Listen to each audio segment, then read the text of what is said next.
বাচ্চা কিংবা বড় যারাই হোক না কেন একটা কহি, আমরা বলি কহি, আর কে কী ভাষায় জানেন সেটা আমি জানি না।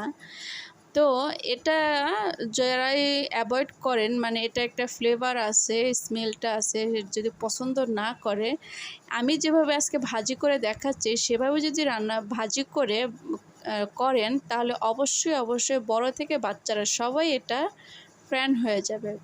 হ্যাঁ বন্ধুরা, 100% গ্যারান্টি দিয়ে বলতে পারি। হ্যালো বন্ধুরা, আসসালামু আলাইকুম। কেমন আছেন সবাই? আশা করছি ভালো আছেন। আলহামদুলিল্লাহ, অনেক দিন পর আমি আরও একটি ভিডিও নিয়ে আপনাদের সামনে হাজির হয়ে গেলাম। তো আজকে আমি কহি ভাজি করব। এটা কে কী নামে জানেন সেটা অবশ্য কমেন্টসে জানাবেন। আমি অবশ্য কহি নামে এটা পরিচিত, আমরা জানি। তো এটাও ভালো করে ধুয়ে কেটে পরিষ্কার করে নিয়েছি। এটা আমি শুধু ছিলকা ছিলে ধুয়ে তারপরে কাটছি। কাটার পরে আমি ধুই নাই, এমনিতে এটা থেকে অনেক পানি বের হবে, এরপরে ধুতে গেলে আরও পানি বের হবে সেজন্য। আর এটাকে অনেকে রান্না করে খায়, যেমন এটা এক্সট্রা সিদ্ধ করে পানিটা ছেঁকে নিয়েও কিন্তু ভাজি করা যায়, আবার এভাবেও করা যায়। তবে আমি যেভাবে ভাজি করতেছি সেভাবে করলে অসম্ভব মজা লাগে।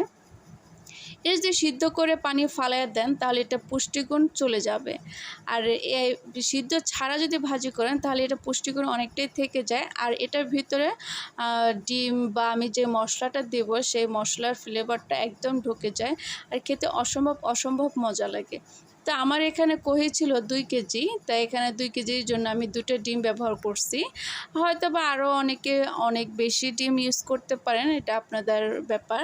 আমি 2টা ডিম ব্যবহার করছি। এখন এই যে দেখুন সবগুলো কহি আমি ভালো করে মানে ঢেলে দিলাম। ডিমটা অবশ্যই ভাজা করে নিতে হবে, তাহলে এটা ঘ্রাণটা আরও বেশি বের হবে। আর পেঁয়াজটা একটু বাদামি কালার করে নিলে এটা কালারটা অনেক সুন্দর আসে। এই যে দেখুন কতগুলো পানি বের হয়ে আসছে।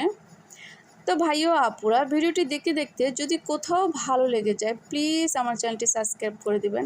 যারা সাবস্ক্রাইব করেছেন তাদেরকে অসংখ্য ধন্যবাদ। দেখার শুরুতে কিংবা শেষে অবশ্যই একটি লাইক দিয়ে দিবেন। আর যারা দেখছেন তারা একটু কমেন্টসে জানিয়ে দিবেন কে কোথা থেকে দেখতেছেন। অবশ্যই কমেন্টসে ভালো লাগা মন্দ লাগা সেটা অবশ্যই জানাতে পারেন, আর কে কী নামে পরিচিত সেটাও জানাতে পারেন। এই পানিগুলো এভাবে শুকিয়ে যাবে, আমি কিন্তু একটুও পানি ফালাইনি। এই যে দেখুন অনেকটাই পানি শুকিয়ে গেছে। এখন হালকা চ্যাপচ্যাপা থাকতেই আমি এখানে 2 কেজির জন্য আমি 2টো ম্যাজিক মশলা দিয়ে দিলাম, যেটা আমরা নুডলসে খাই, সাদে ম্যাজিক বলে বা ম্যাজিক মশলা বলে, সেটাই আমি 2 কেজির জন্য 2 প্যাকেট দিলাম। 1 কেজি হলে আমি 1 প্যাকেট ইউজ করতাম। এটা অবশ্য আমি আগে আরেকবার ভাজি করে খেয়েছি, অসম্ভব মজার ছিল, সেজন্য আজকে আবার আপনাদের সাথে শেয়ার করলাম। এই যে দেখুন কালারটা কত সুন্দর আসছে, খেতে কিন্তু অসম্ভব মজার হয়েছিল। আর বাচ্চা থেকে বড়রা সবাই এটা দিয়ে ভাত খেয়ে ফেলছে। তো আমার ভিডিওটি এ পর্যন্তই। আল্লাহ হাফেজ।